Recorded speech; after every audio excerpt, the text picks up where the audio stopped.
dove ho vissuto momenti difficili, non tutto è stato facile. La fede ti aiuta sempre in tutto e quindi cosa dire di più? Quando c'è la fede c'è tutto. In questa frase c'è tutta l'essenza di Ernesto Pellegrini, dell'uomo prima che del presidente, del grandissimo imprenditore, morto all'età di 84 anni. Presidente dell'Inter dal 1994 al 95, ha conquistato uno scudetto dei record, 2 Coppe UEFA e una Supercoppa italiana. Aveva il Veneto nel cuore e per questo portò l'Inter di Giovanni Trapattoni, in procinto di laurearsi campione d'Italia nel 1989, a giocare a Mogliano una partita amichevole per inaugurare una mensa degli assicurazioni generali. Non ho scelto di fare l'imprenditore nella ristorazione, ma è stato un caso. Io ho accettato subito, pur non conoscendo neanche come si accendeva un forno. Ernesto è stato una persona unica ed indimenticabile. Alle persone a cui ha voluto bene è stato capace di dare tutto, non solo il superfluo, l'eccellenza, ma tutto ciò che possedeva e aveva a disposizione in termini di valori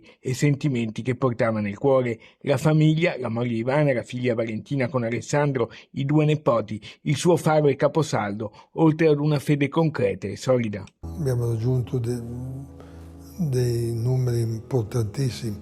Ho sentito proprio il bisogno morale di restituire qualcosa a chi è stato meno fortunato di me.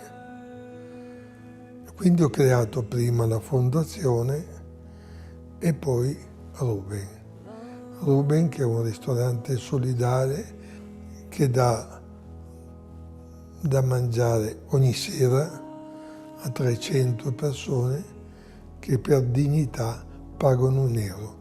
I bambini mangiano gratis. Ernesto Pellegrini aveva anche Venezia nel cuore, il libro Venezia vista dal cielo nella sua libreria, le immagini di Venezia, in un video in regalo per il suo ultimo compleanno a dicembre, l'Inter con il lutto al braccio a Monaco. I funerali saranno celebrati mercoledì alle 14:45 nella Basilica di Sant'Ambrogio a Milano, poi sarà la figlia Valentina a guidare l'azienda e i suoi valori. In questa impresa vedo molto di mio padre, le cose importanti io le ho imparate dalla mia famiglia, mi hanno insegnato il valore del fare le cose per bene, con onestà, al meglio delle nostre possibilità.